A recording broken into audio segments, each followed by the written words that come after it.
Siapa sangka, ini bukan di luar negeri. Raksasa energi ini ada di jantung Kalimantan.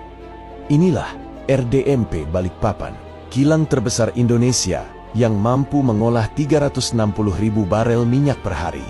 Lebih ramah lingkungan dan bikin Indonesia makin mandiri. Dari Balikpapan untuk kedaulatan energi negeri. Solar kita akan datang dari kelapa sawit, namanya biodiesel. Sekarang sudah B35 dan kita akan percepat jadi B40, B50 minimal. Dengan kita mencapai B50, ya, biodiesel 50% dari kelapa sawit. Begitu kita mencapai B50, yang insya Allah akhir tahun ini atau awal tahun depan, ya kan, kita akan menghemat 20 miliar dolar satu tahun. Uang kita tidak perlu kita kirim ke luar negeri lagi.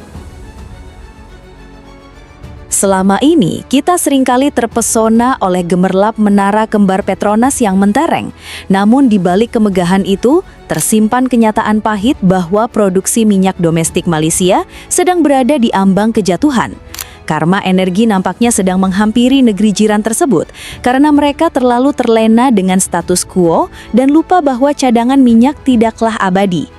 Kini, saat ketegangan di Selat Hormuz memuncak akibat konflik geopolitik di Timur Tengah, Malaysia justru terpojok karena ketergantungan mereka yang sangat tinggi pada pasokan minyak luar negeri yang jalurnya kini ibarat ditaruh di bawah pisau lawan. Keadaan di Selat Hormuz yang membara menjadi mimpi buruk bagi kapal-kapal tanker Malaysia yang harus bertaruh nyawa setiap kali melintas di jalur sempit tersebut.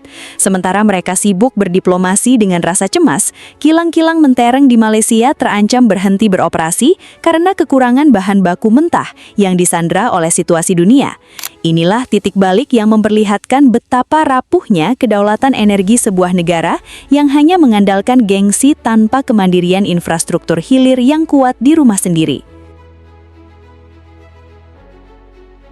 Hari ini kita bercakap tentang satu isu yang mungkin tidak kita nampak secara langsung tetapi kita semua rasai setiap hari, tenaga.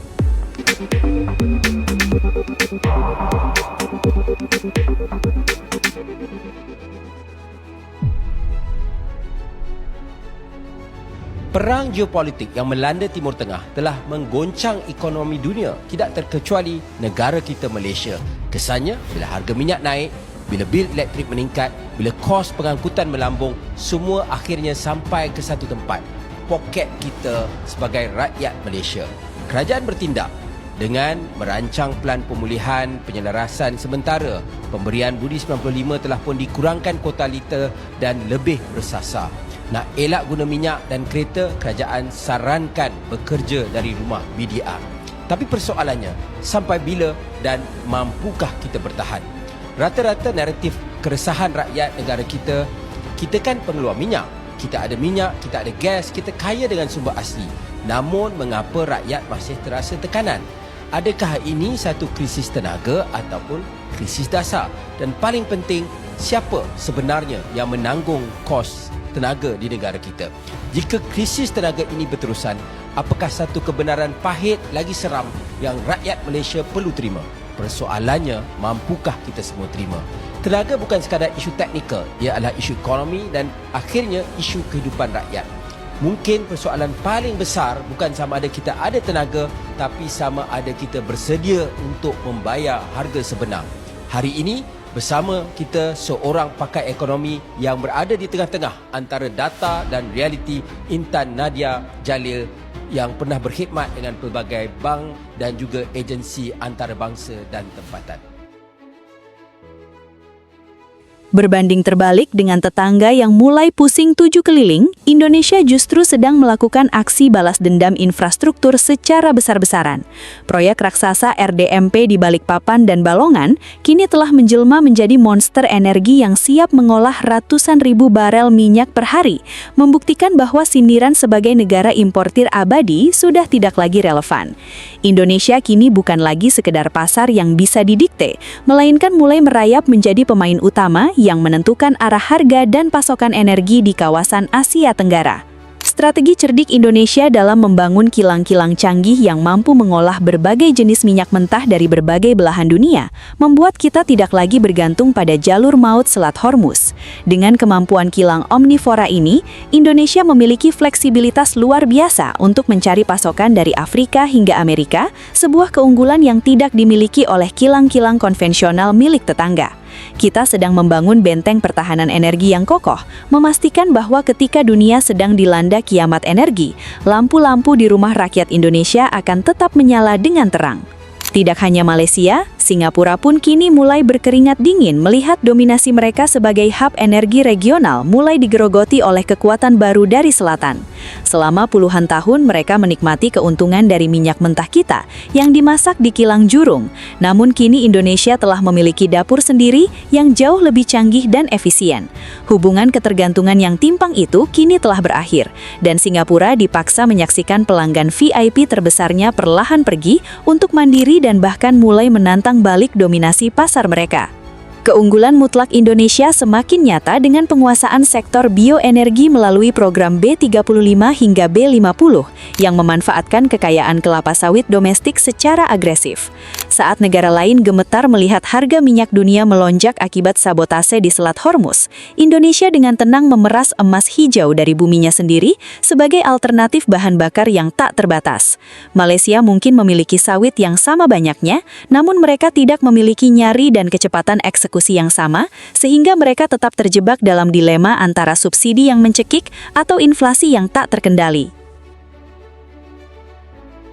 Nah, kalau B50 ini jadi diterapkan, kenapa gue seneng ya? Gue seneng banget sebetulnya B50 diterapkan. Bukan gara-gara gue investor sawit, bukan. Tapi karena detik ini suka nggak suka, Indonesia masih impor BBM dari luar negeri. BBM di sini adalah solar ya maksudnya. Jadi teman-teman lihat ya, di tahun 2024, kita itu belum punya B50 guys. Kita punya B35. Artinya dalam 1 liter solar lo cuma 35% yang minyak sawit. Jadi di tahun 2024 programnya masih B35, kita impor dari Singapura itu 3,7 juta ton solar. Nilainya 43 triliun. Dari Malaysia 1,9 juta ton solar, nilainya 22,3 triliun.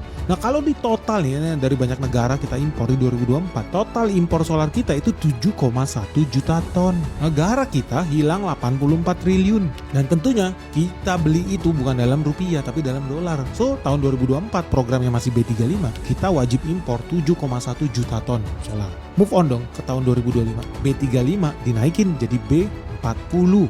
Artinya naik 5%. 1 liter solar sekarang ada 40% minyak sawit. Apa yang terjadi? Ternyata impor bahan bakar kita dari Singapura turun guys. Tadinya 3,7 juta ton, di tahun 2005 turun menjadi 2,8 juta ton. Begitupun Malaysia. Indonesia dulu semangat banget jadi budak Malaysia. 2024 impor 1,9 juta ton solar dari Malaysia. Tahun 2025 1,9 turun menjadi 1,3 juta ton.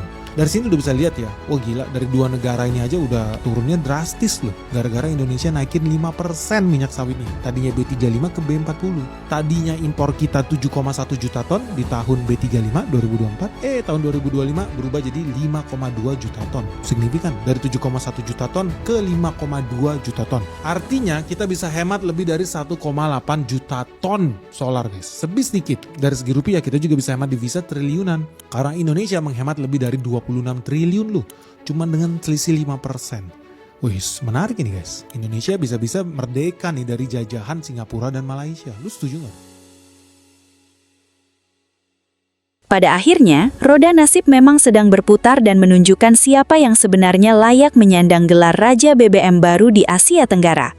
Indonesia telah membuktikan bahwa dengan kesabaran dan fokus pada pembangunan infrastruktur hulu hingga hilir, kita bisa memutus rantai penghinaan sebagai negara importir yang lemah.